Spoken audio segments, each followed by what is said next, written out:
hay-adda samafalka African Relief ayaa saddexdii maalmood ugu dambeysay gurmad biyo dhaamis ka waday 20 goobood oo kamid ah deegaanada bariga iyo galbeedka degmada Ceergaabo. deegaamadaasi oo kamid yihiin Jiidali biyo guduud Dagaar Qaarey ayaa deegaamadii ay abaarta baani ku soo noqonaysay saddexdii sanadood ugu dambeysay iyadoo xaaluf baan u geysatay dhulka ay xooluhu daaqaan taasina ay sababtay biyo la'aan baahsan oo ka jirta deegaamadaasi. waxaana sidoo kale hay'adda samafalka African Relief fan ay gaarsiisay qoysaska deegaamadaasi ku noqon biyahaasi taasi oo inta badan ay dadyoga deegaankaasi ay uga mahadnaqayeen. waxaana ugu horeynba faahfaahin ka bixiyay mas'uul ka socday hay'adda Masno waa hay'ad fulinaysa iyadoo ay maalgelisay hay'adda African Relief Ismaan Cumar oo madashaasi ka hadlay ayaa sheegay inay gurmadkan biyo dhaamiska ay ka wadeen gobolada Somaliland iyo Soomaaliya annagoo qaybinayna biyihii ay soo gudbisay hay'adda African Relief Fund وصندوق الإغاثة العالمية صندوق الإغاثة الإفريقية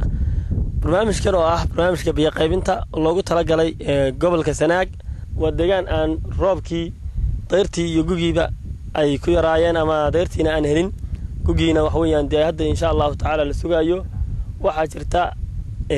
إن أنا بيوه أي كفوجين وضد أنا بيارك أما يودون تان مال أد فوق سيدا مقالة عرقابا كلا أوجرتا صدّن كيلومتر الرفع تانا وحويا أي كقاطو بابور كينو مع لاس أفر ساعة وسي صعدو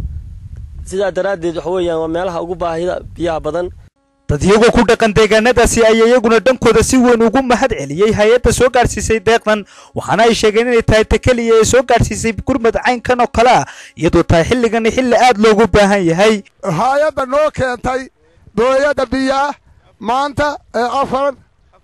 African Relief baadho mahadnaqayna mahad ilaah baale ilaah baana gargaarka وين إلهي بانو كسوغينا إلهي بانو غرغار كسوغينا waxaan u baahanahay dadka muslimka oo waxna soo gargaaraya oo waxna siinaya inay wax noo soo kordhiyaan oo waxna siiyaan ilaahay baa wax bixiyay oo ay noo keentay hay'ad magaceedana waa ilaahay baa maaliyog yahay insha Allah ma fiican tahay ilaahay khayr siiya dhamaanteedba